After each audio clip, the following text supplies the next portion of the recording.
Hey traders, welcome back to another daily profit and loss recap. Today I was able to lock in $826 in profits with two trades. One of them was a winner and one of them was a loser. And in this video I'm going to break down the strategy that I used to make $1,300 on one of those trades individually that overall led to a nice profitable day. So let's go ahead and get right into it. The winner for me today was SFWL. Now the strategy that I used to make this profit is known as the inside bar breakout or the inside bar pattern. This is a pattern that I've talked about here on the channel before, but for those of you that don't know, what an inside bar is when we have a big move to the upside, or it can be to the downside as well, followed by a much smaller candlestick that is completely within the range of that previous candlestick.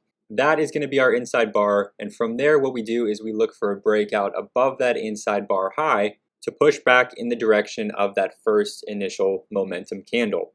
Okay, so I added SFWL to the Market Master Group trade plans last night because if we take out today's candlestick here, we can see that this is what we were seeing last night. We had a nice inside bar setup, and I knew that if it started to push back above the 650 area, that there was a good chance that this would run up to $8, $9, even potentially $10 per share the same day. So I added it to the trade plans and it was at the top of my watch list today. It started off the morning pretty slow. As you can see, it kind of traded sideways here for the first 30 minutes or so. But it started to then push back above VWAP. It started to go red to green for the day. And because of that, I did something that I typically wouldn't do. Most of the time when I'm trading this strategy, I would wait for that breakout above that inside bar high, which in this case was about $6.70. But because it was able to consolidate at the open and it was starting to show some bullish signs here, pushing through VWAP and going red to green for the day, I started to buy into this with a relatively small position. I had a total of 1,000 shares and my average cost was just over $6 per share.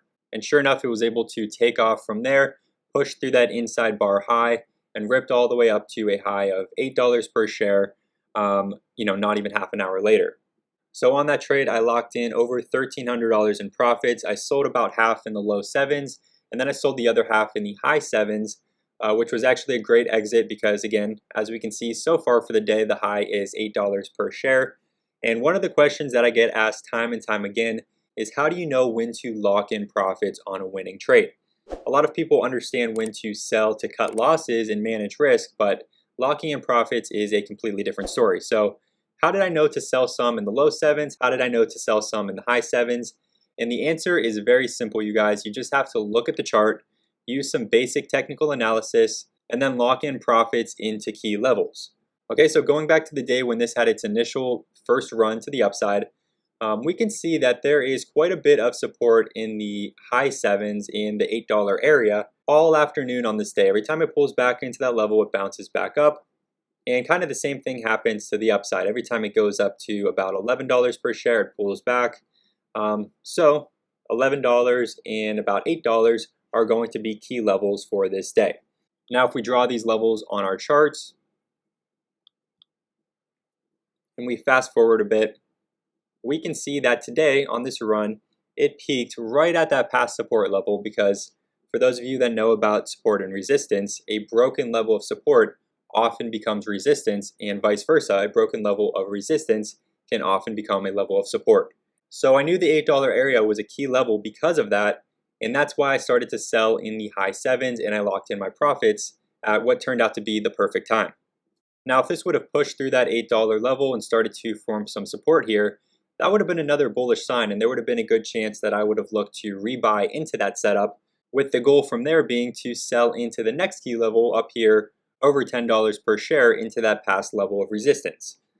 Okay, so to summarize, overall, really solid trade, locking in profits at key levels, and it ended up being pretty much at the high of day, unless this starts to, of course, curl back up and break out to new highs later this afternoon. Also, very quickly before moving on, I just want to give a shout out to L. Greger2 in chat. They were able to lock in a 15% profit on this trade as well. I know they've been in the group for a while, so it's awesome to see them locking in some profits. And for anyone watching this video that's not yet in the group, come try it out. You can start with a free trial to see if it works for you. And there's a good chance that you can make enough on one single trade to pay for an entire year of subscription to the Market Master Group.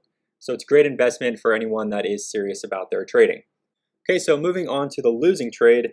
UPST, for those of you that are watching these regularly, I actually had a loss in UPST yesterday as well, so this stock is kind of beating me up a little bit lately. But the reason that I got into this trade is because if we take a look at the price action yesterday, we can see that yesterday, pretty much all afternoon, there was quite a bit of resistance in the low 19s. Every time it came up to that area, it rejected back down. And this morning, what we were seeing is that the price was actually gapping up a little bit. It opened the day above that key level. And like I just talked about with SFWL, past levels of resistance often become support.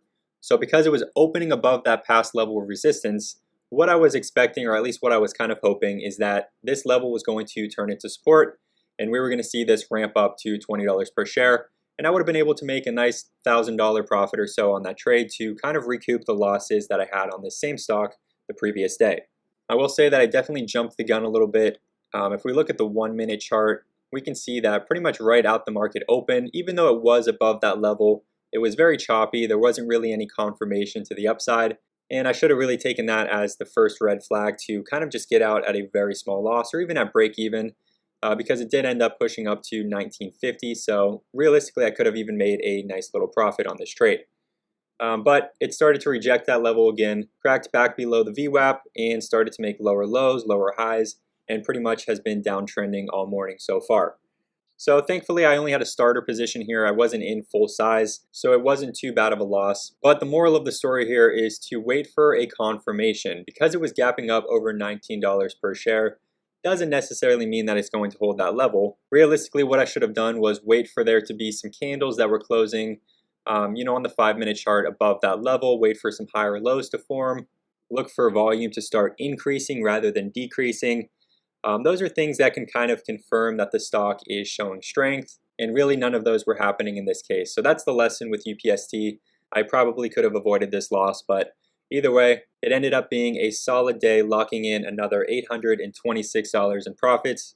Hopefully those of you that are watching these profit and loss recap videos can learn a thing or two from my mistakes and can also learn a thing or two from the things that I've been doing well.